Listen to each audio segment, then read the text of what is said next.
10월 1일자 국민일보에 이태영 소장의 글이 실린 적이 있는데 제목이 갈라진 틈 사이에 서라입니다. 이 갈라진 틈 사이에 서라라는 이 제목 아래서 이분이 이런 말을 하고 있습니다.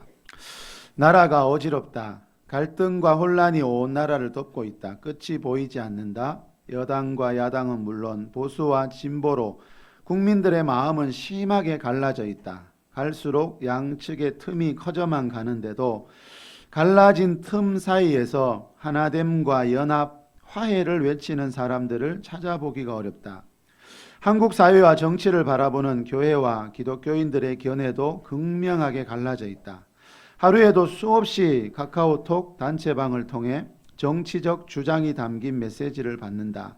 같은 사안에 대해 너무나 다른 메시지를 읽다 보면 도대체 무엇이 진실인지 헷갈리지 않을 수 없다. 일부 교인들이 보내는 카톡 메시지는 너무나 거칠다. 정제되지 않은 독설에 가까운 메시지들이 크리스천들을 통해 무차별적으로 살포되고 있다. 여러 기도 모임에서도 정치적 내용이 담긴 기도가 드려진다. 중보기도 모임을 갔다가 갑자기 정치적 주장을 펼치는 기도를 드리는 사람으로 인해 모임이 엉망진창되는 경우도 비일비재하다. 서로 의견이 다른 사람들이 모여 있음에도 배려는 없다. 주장만 있을 뿐이다. 주님이 그렇게 강조했던 하나됨은 실종된 지 오래이다. 자, 이 소장님 말대로 여러분, 주님이 그토록 강조했던 것은 하나됨인데, 그죠? 그 하나됨이 교회 안에서 점점 찾아보기가 어려워지고 있다는 겁니다.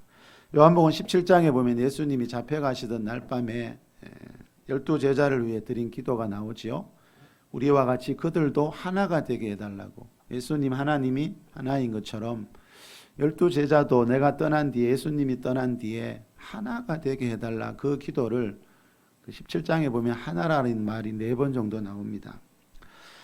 자, 예수님이 이 땅에 계실 때 여러분, 그 예수님의 나라 이스라엘은 로마 정부의 지배 아래에 있었습니다.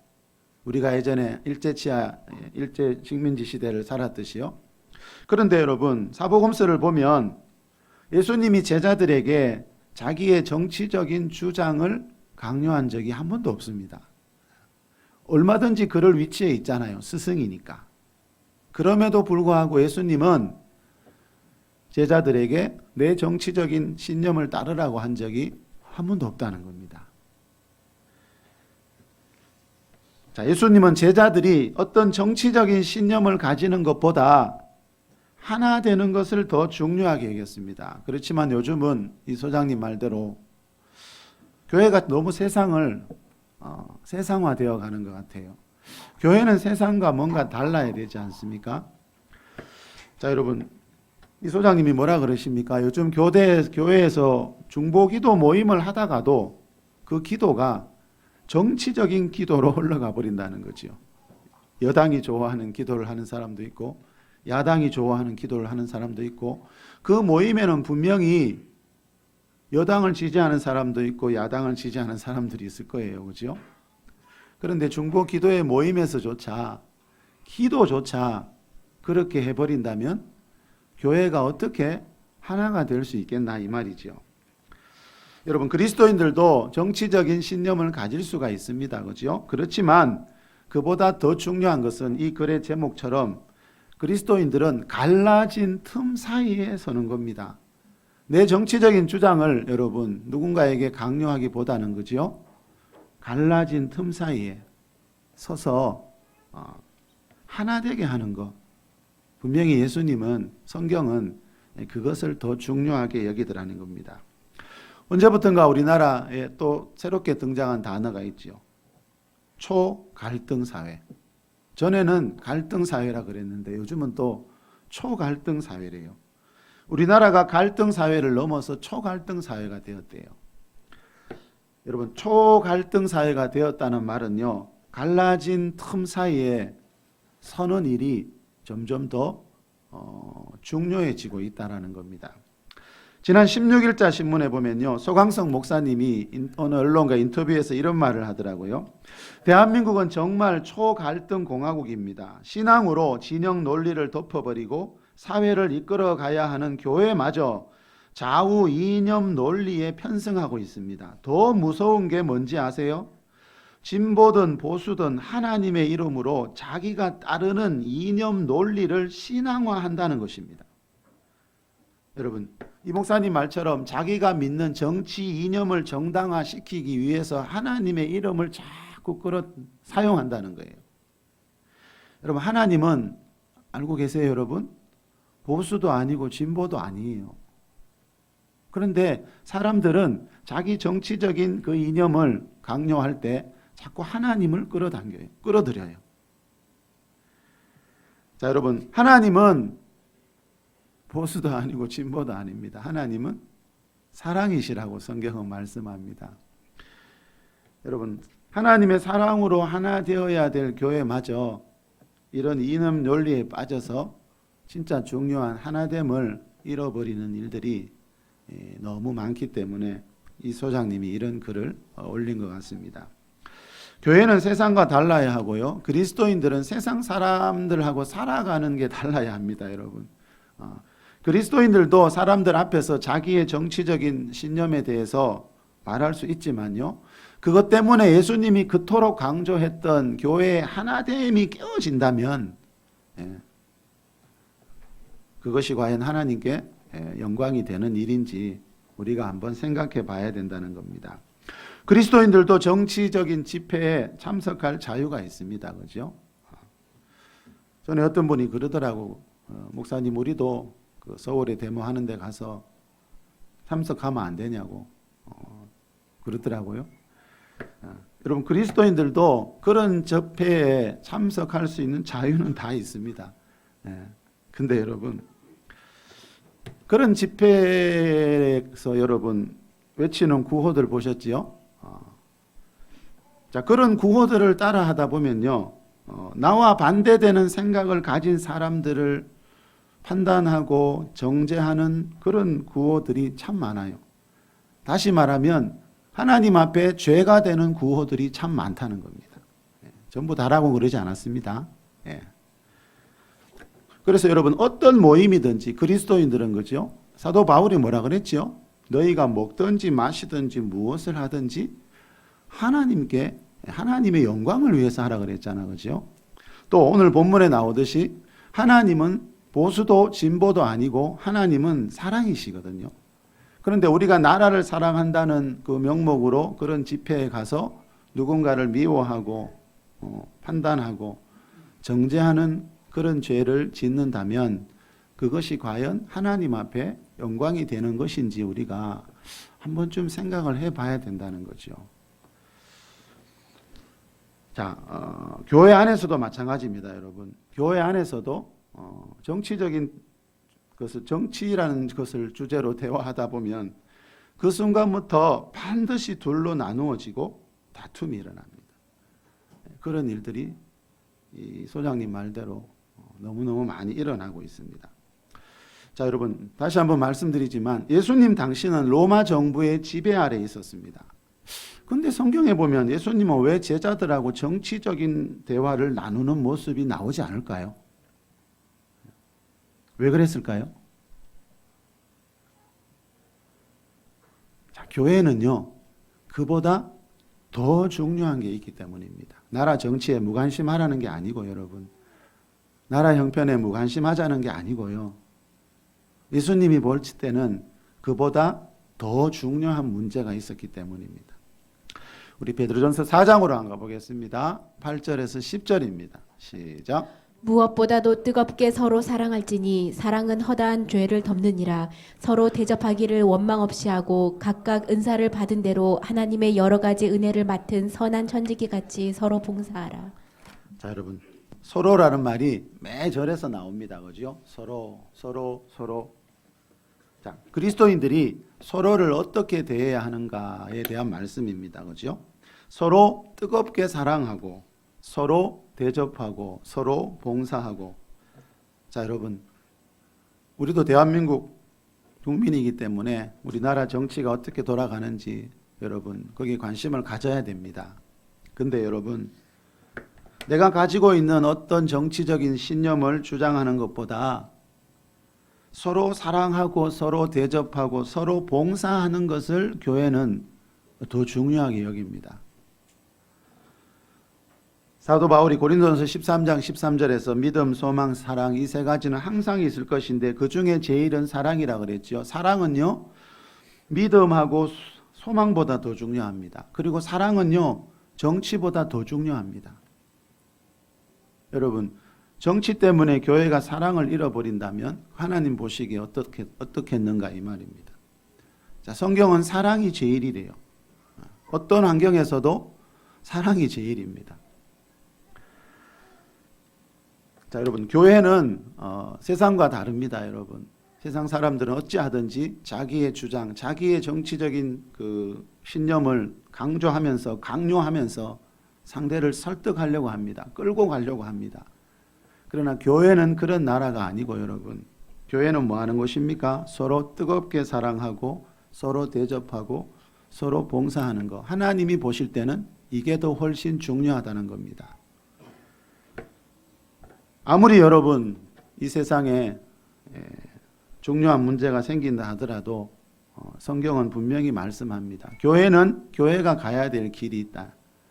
교회의 하나됨은 여러분 그 어떤 문제보다도 교회 안에 있는 하나님의 사람들이 서로 여러분 서로를 대하는 그 관점만은 잊어버리지 말아야 된다는 거죠. 마이시 차보다 목사님이 쓴 사랑만이 기적을 만든다는 책이 있습니다. 이 책의 역자 서문에 보면 예영수 목사님이 이런 말을 합니다. 차보다 목사는 정신박약 아이들을 끌어안고 그들이 나를 통해서 주님의 사랑을 체험할 수 있게 해달라고 기도드렸을 때 이들은 치유받기 시작했다. 차보다 목사는 주님의 권능이 주님의 사랑 속에서 나타나심을 깨달았다.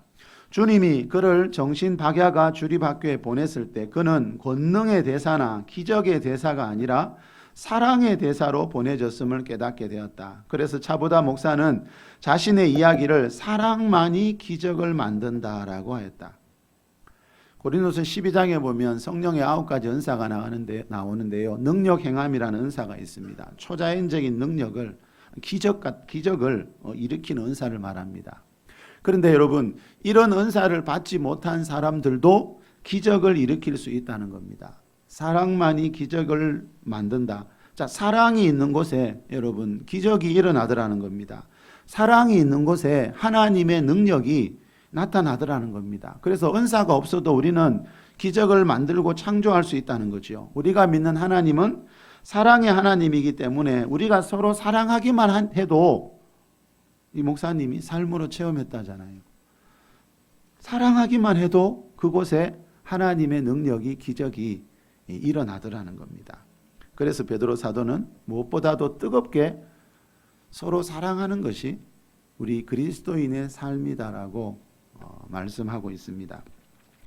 유기성 목사님이 쓴 우리 서로 사랑하자는 책에 보면요. 초대 교회의 교부였던 터툴리안이라는 분이 전도할 때마다 예수님 믿지 않는 사람들 전도할 때마다 이 터툴리안 교부는 이런 말을 했대요.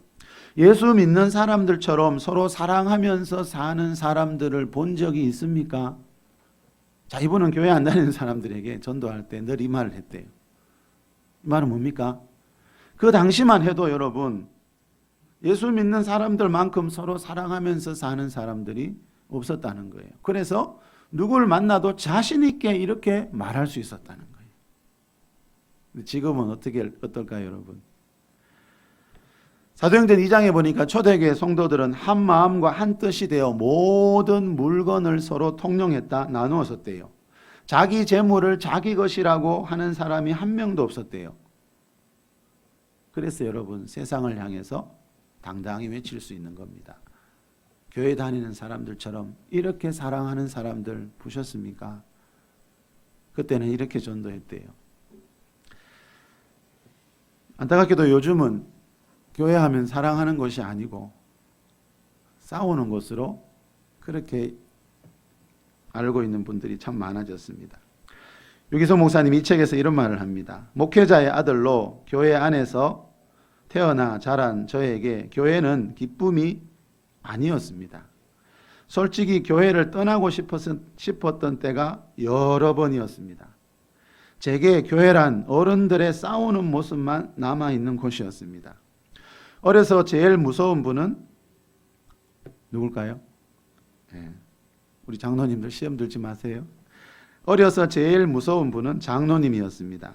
안방에서 밥을 먹다가 장로님이 찾아오시면 무슨 일이 일어나야 됩니까, 여러분?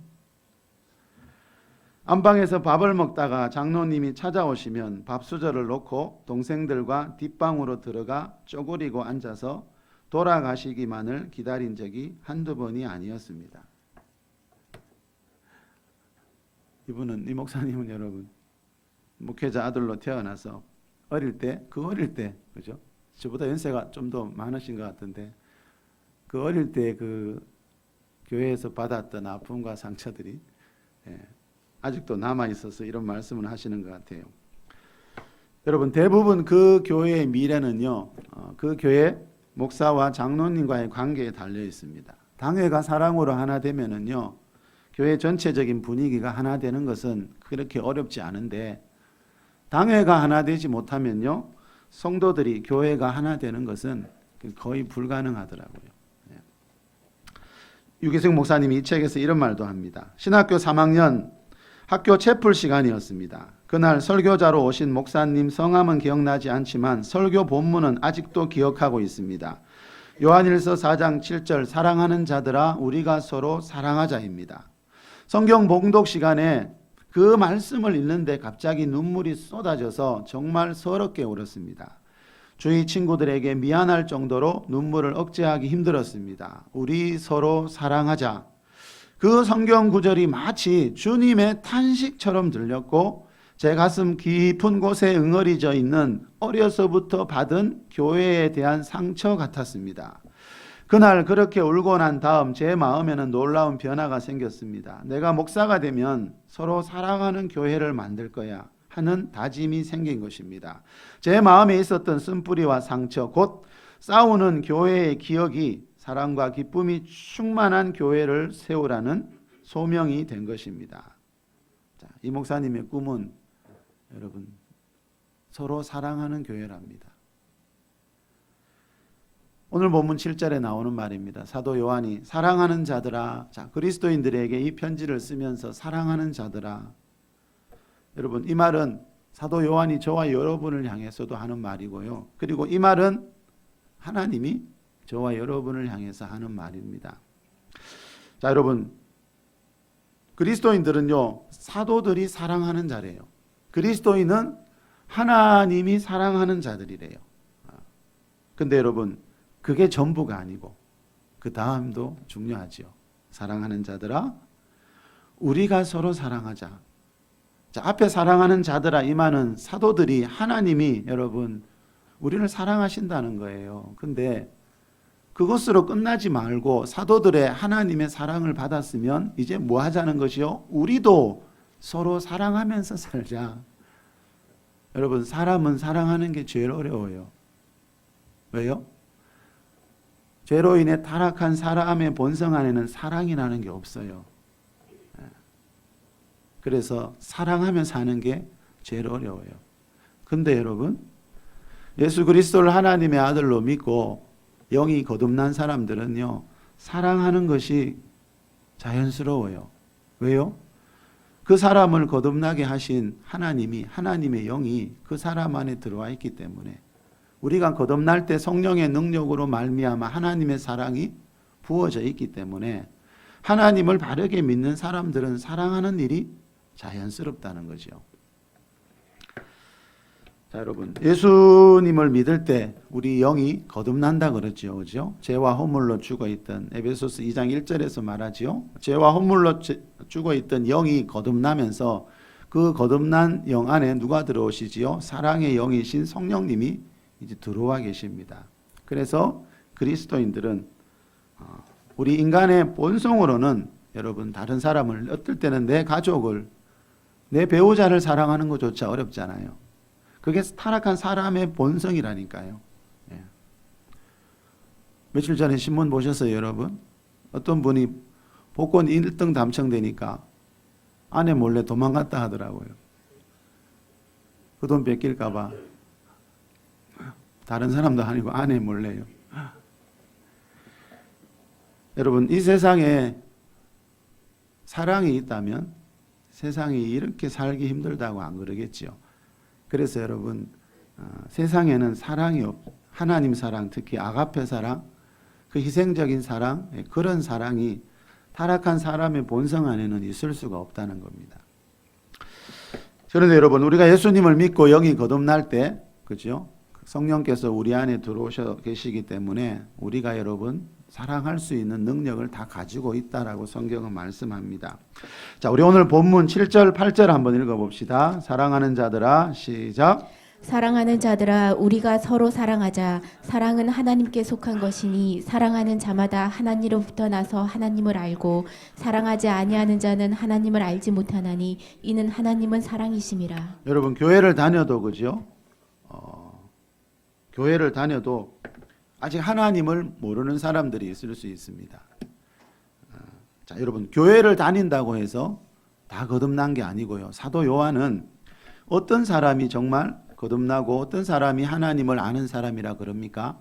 자, 사랑하지 않는 자는 하나님을 알지 못한대. 교회를 다니지만 여러분, 사랑하지 않는 사람들은 사도 요한이 볼 때 하나님을 알지 못하는 사람이래요. 다시 말하면 예수님을 진정으로 믿는다는 게 뭡니까? 사도 요한이 볼 때는 그 사람이 사랑을 아는가 모르는가, 사랑하면서 사는가 아닌가. 자, 사도 요한은 그걸 보고 판단한다는 거예요. 여러분, 하나님 믿는다고 하면서 교회에서 열심히 싸우는 사람들, 그죠? 정치적인 견해가 나하고 다르다고 열 올리면서 싸우는 사람들 속에 사랑이 있을지 없을지. 여러분, 목사가 되고 장로가 된다고 해서 거듭나는 게 아닙니다. 목사가 되고 장로가 되는 것은 거듭나는 거하고 아무 상관없습니다. 그래, 마태복음 7장에 보면 예수님이 말씀하셨잖아요. 나더러 주여 주여 하는 자마다. 선지자들이 나더러 주여 주여 해도, 그죠? 귀신 쫓고 능력을 행하는 자리 나더러 주여 주여 해도 마지막 날에 예수님이 모른다고 하는 사람들이 있죠. 그 사람들은 거듭나지 않았다는 거예요. 거듭나지 않으면 누구든지 하나님 나라를 볼 수 없다고 했거든요. 자, 사도 요한이 볼 때 진짜 거듭난 사람은 누구지요? 진짜 하나님 백성은 누구지요? 사랑을 아는 사람이래요. 사랑하는 자들. 예. 자, 사도 요한이 말하는 거듭남의 증거가 있는데 여러분, 그거는 직분이 아니고요, 사랑이라는 거죠. 예. 자, 우리 11절, 12절로 내려가 봅시다. 사랑하는 자들아, 시작. 사랑하는 자들아 하나님이 이같이 우리를 사랑하셨은즉 우리도 서로 사랑하는 것이 마땅하도다. 어느 때나 하나님을 본 사람이 없으되 만일 우리가 서로 사랑하면 하나님이 우리 안에 거하시고 그의 사랑이 우리 안에 온전히 이루어지느니라. 자, 우리가 서로 사랑하면, 잘 보십시오 여러분, 하나님이 우리 안에 거하시고, 사랑하지 않으면 그 사람 안에 아직 하나님이 거하시지 않는다는 거예요. 그래서 우리는 성경에서 말하는 예수님을 믿는다는 게 무슨 의미인지를 여러분 우리가 바르게 알아야 됩니다. 성경에서 말하는 예수님을 향한 믿음을 가진 사람이라면 반드시 그 사람은 사랑하면서 살게 된다는 거죠. 자, 여러분, 거듭남의 증거는 다른 게 아니고 사랑이라는 겁니다. 사랑하지 않는 사람은 아직 하나님이 그 사람 안에 거하지 않기 때문이다. 좀 전에 말씀드렸지요. 죄로 인해 타락한 우리 인간의 본성 안에는 사랑이라는 게 없습니다. 그래서 예수님 믿기 전에 예수님 믿지 않는 사람들은요, 진정한 사랑을 모른다는 거죠. 자, 11절에 나오듯이요, 우리 아까 11절에 사랑하는 자들아 하나님이 이같이 우리를 사랑하셨은즉 그랬지요.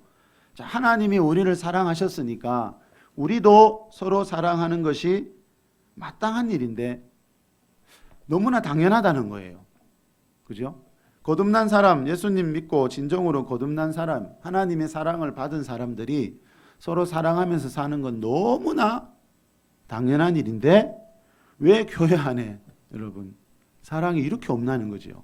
교회 다니는 사람들은 이렇게 많은데 아직도. 왜 그런 겁니까 여러분? 로마서 5장 5절에 보면요, 성령으로 말미암아 하나님의 사랑이 우리 마음에 부은 바 됨이니 그랬어요. 성령으로 거듭날 때, 성령님이 우리 안에 들어오실 때, 여러분, 그 하나님의 사랑, 그것이 우리 마음에 부어져 있다는 거예요. 부어졌다는 거예요.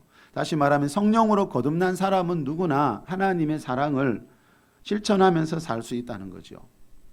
그래서 사도 요한이 이런 말을 하는 겁니다. 우리는 서로 사랑하면서 사는 게 당연한 일이고 마땅하다. 진짜 거듭난 사람들은 그게 서스럼 없이 그게 당연한 일이다. 이런 말을 하고 있는 겁니다. 자, 우리 오늘 본문 앞장인 요한일서 3장으로 한번 가볼게요. 우리 3장 14절부터 우리 18절도 한번 읽어보겠습니다. 우리는 시작. 우리는 형제를 사랑함으로 사막에서 옮겨 생명으로 들어간 줄을 알거니와 사랑하지 아니하는 자는 사망에 머물러 있느니라. 그 형제를 미워하는 자마다 살인하는 자니 살인하는 자마다 영생이 그 속에 거하지 아니하는 것을 너희가 아는 바라. 그가 우리를 위하여 목숨을 버리셨으니 우리가 이로써 사랑을 알고 우리도 형제들을 위하여 목숨을 버리는 것이 마땅하니라. 누가 이 세상의 재물을 가지고 형제의 궁핍함을 보고도 도와줄 마음을 닫으면 하나님의 사랑이 어찌 그 속에 거하겠느냐. 자녀들아, 우리가 말과 혀로만 사랑하지 말고 행함과 진실함으로 하자. 자, 사랑을 어떻게 해야 되는지 가르쳐 줍니다. 그죠? 성경에서 말하는 사랑이 뭔지.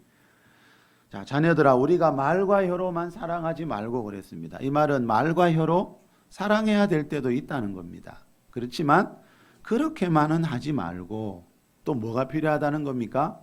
행함과 진실함으로 하자. 자, 무슨 말입니까? 17절에 설명해 놨네요. 17절 시작. 누가 이 세상의 재물을 가지고 형제의 궁핍함을 보고도 도와줄 마음을 닫으면 하나님의 사랑이 어찌 그 속에. 자, 성경에서 말하는 하나님의 사랑에는 반드시 뭐가 따른다는 겁니까? 이 세상 재물이 따릅니다. 자, 성경에서 말하는 사랑요, 하나님의 사랑, 그 사랑을 실천할 때 반드시 재물이 가야 됩니다.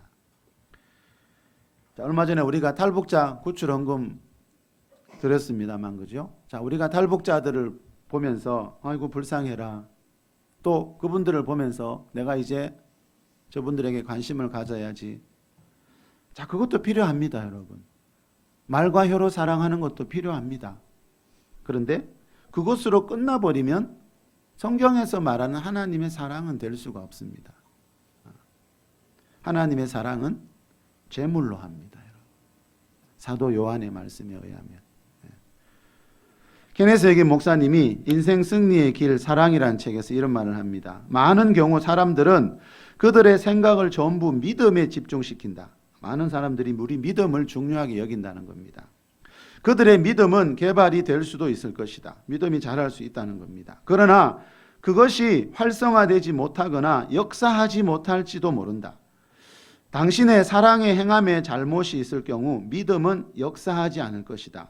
믿음이 역사하지 못하게 방해하는 것은 다름 아니라 바로 사랑으로 행함이 없기 때문이다. 무슨 말입니까? 믿음이 있긴 있어요. 그분이요. 그 사람이, 그 성도가 교회도 오래 다녔고 직분도 있고 또 목회자고 분명히 믿음이 있기는 있는데 여러분, 그 믿음만으로는 역사를 일으키는 게 아니라는 거예요.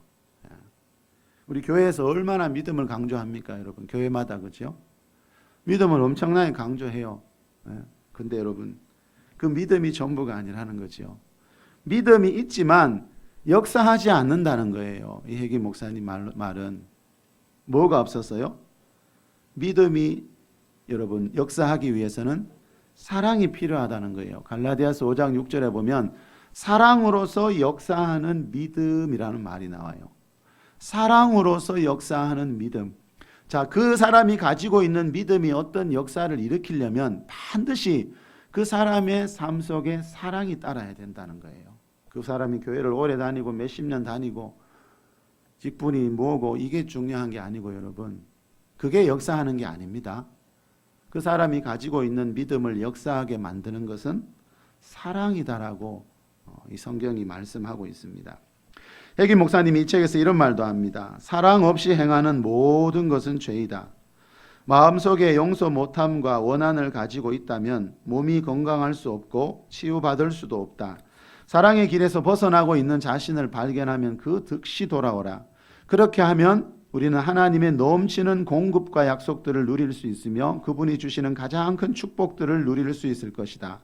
우리가 형제를 사랑하는 마음으로 대하지 않을 때 이것은 우리의 건강을 해치게 된다. 우리 자신의 명을 짧게 할 수도 있다. 사탄이 이것을 통해 우리의 발목을 잡기 때문이다. 자, 여러분, 사랑하면서 살 때 하나님이 주시는 많은 공급과 은혜와 축복을 경험할 수 있대요. 다시 말하면 사랑이 없으면 믿음이 있다 하더라도 그런 것들을 우리가 누리면서 살 수가 없다는 거죠. 그리고 특히 사탄이 여러분 우리의 발목을 잡는답니다. 언제요? 사랑 없이 머리만 커져갈 때, 그죠? 영적인 머리만 커져가는 경우가 참 많습니다. 교회를 오래 다니게 되면 말은 잘하지만 세상 사람들도 그리스도인들이 말 잘하는 건 인정하잖아요. 말은 잘하는데 행동을 보면 그게 아니에요. 왜 그럴까요, 여러분? 자, 혜긴 목사님 말을 좀 더 들어보실래요? 하나님께서는 자기 백성들에게 악한 영을 보내실 수 없다. 사람들의 불순종과 옳지 못한 행위로 인해 그들에게 오는 악령을 하나님께서 내버려 두실 뿐이다. 허용하신다 그랬죠. 제가 전에 말씀드렸죠. 하나님이 여러분 악한 영들이 오고 어떤 재앙이 올 때 하나님이 그걸 허용하실 때가 있어요. 하나님이 그런 재앙을 일으키는 게 아니고요. 하나님은 그의 백성들에게 질병을 주시지 않는다. 하나님의 계명을 어기고 하나님의 보호로부터 벗어나 불순종함으로써 사탄에게 문을 열어주고 그가 고통을 가져오도록 내버려 둔다고 말하고 있다. 자, 이 말은 여러분 하나님의 백성들이 서로 사랑하면서 살지 않을 때, 교회가 사랑으로 하나 되지 않을 때, 가정이 사랑으로 하나 되지 않을 때 무슨 일이 있다는 거예요? 사탄이 이 틈을 탄다는 겁니다. 그래서 여러분 하나님이 계명 중에 가장 큰 계명이 하나님 사랑, 이웃 사랑이라고 그랬잖아요. 우리가 이 하나님의 계명을 여러분 중요하게 여기지 않으면 마귀가 들어오는 그 문을 열어주게 된다는 거죠. 그래서 하나님이 하나님 백성들에게 질병을 주고 사건 사고를 주는 게 아니라는 겁니다. 그죠? 자, 구약에 나오는 하나님께서 질병을 주고, 특히 신명기 28장에 보면 많이 나오죠. 하나님께서 어떤 병을 주고 하나님께서 어떤 병을 준다는 것은 하나님께서 우리가 하나님의 계명에 순종하지 않을 때 하나님이 허용하신다라는 뜻이라 그랬죠. 자, 여러분 말씀을 맺겠습니다. 여러분 성경에서 말하는 가장 안전한 길이 있습니다. 성경에서 말하는 가장 중요한 길. 자, 그리스도인들이 여러분 나라 사랑하는 것도 좋고, 그렇죠? 정치적인 신념 가지는 것도 좋은데 여러분 그보다 더 중요한 게 있습니다. 그렇죠? 하나님 사랑, 이웃 사랑, 서로 사랑하자. 자, 사도들은 이 사랑을 그 어떤 것보다도 여러분 중요하게 여겼습니다. 사랑은 절대로 실패하지 않는다는 말이 있습니다. 왜 그럴까요? 우리가 믿는 하나님이 사랑의 하나님이기 때문에 여러분 사랑은 절대로 실패하지 않는다 그럽니다. 골로새서 1장 13절에 보면은요, 그가 우리를 흑암의 권세에서 건져내사 그의 사랑의 아들의 나라로 옮기셨으니, 저와 여러분이 예수님 믿기 전에는요 흑암의 권세 아래 살았어요. 거기는 사랑이 없는 나라입니다. 흑암 속에는 사랑이 없습니다. 그런데 우리가 예수님을 하나님의 아들로 믿을 때 그의 사랑의 아들의 나라로 옮겨졌대요. 예수님의 나라는 사랑의 나라다 이렇게 말합니다. 그래서 사도 요한은 그리스도인들에게 사랑하는 자들아 우리가 서로 사랑하자, 이 말씀을 오늘 본문에서 외치고 있습니다. 자, 저와 여러분이 이 자리에서 여러분 예배하고 있는 이유는요, 우리가 다른 사람들보다 먼저 하나님의 사랑을 믿고 받아들였기 때문입니다. 자, 그런데 중요한 것은 그 받은 사랑을 이제 어떻게 해라? 우리가 서로 사랑하자는 말은 그 하나님의 사랑 받은 것을 이제 흘러보내자는 거지요. 여러분 하나님의 나라의 복의 특징 중에 하나가 그겁니다. 여러분 흘러가야 됩니다. 하나님이 아브라함을 택하실 때 아브라함을 통해서 하나님의 복이 그죠? 흘러가기를 원하셨지요. 그래서 복의 근원이 되라 그랬습니다. 자, 여러분, 저와 여러분이 하나님의 사랑 받은 거 알기 때문에 오늘 이렇게 예배하는 자리에 와 있습니다. 여러분, 그 사랑, 받은 사랑을 우리도 누군가에게 흘러보내는 그런 사랑의 통로가 다 될 수 있기를 우리 주 예수님의 이름으로 축복합니다. 우리 잠시 기도합시다, 여러분.